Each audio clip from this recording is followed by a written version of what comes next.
Alright, so aside from looking at something unreachable for most people at $1,000, the Thermaltake Level 20 is cool, but we also discovered something a little bit more affordable and more common for most users. This is the new Thermaltake VIEW 37 full tower. And before we go on, huge thanks to our sponsors, Fantex, Corsair, and Cooler Master for making this trip possible. So now the VIEW 37, I absolutely love this approach to making sure that your interior is fully exposed, all thanks to this giant curved acrylic panel that spans all the way from the bottom to the top. Visually, it's stunning. The actual curve doesn't have any imperfections, and the entire panel almost looks like glass until you start to kind of notice little scratches here and there.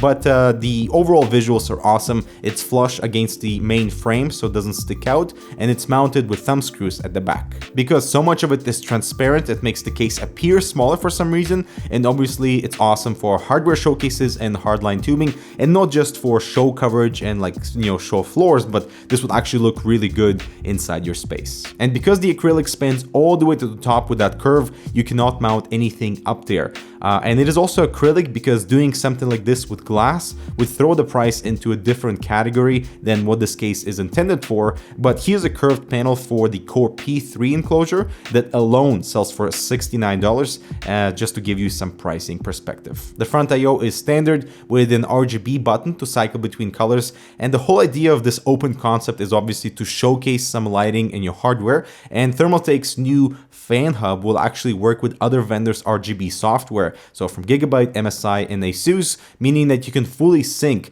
Thermaltake's hardware to their fans, their whatever RGB stuff, to your motherboard, to your graphics card, and etc. The front panel is also acrylic. It seems like they didn't get the memo about this super choked front intake toe, so only small ventilations are available on each side. So right now we have, I think, 200mm fans mounted there just for the showcase, but the case will come with 140mm fans instead, so you'll need to mount them on the interior of the frame to achieve better airflow. Now, I love the move towards interior side-mounted cooling. It looks fresh, provides additional exhaust area, and you can finally utilize this area for something other than the potential reservoir. The rear side panel is properly ventilated too to allow for that exhaust to exit, which also means you'll need to keep the area clean of wiring. On the interior, you can notice there is no power supply shroud, and if it was there, I feel that it would close the space off too much and wouldn't allow the whole showcase to really shine through. A vertical GPU mount is available. It is optional, but it looks great, and it's actually pretty close to the side panel, so airflow will be affected.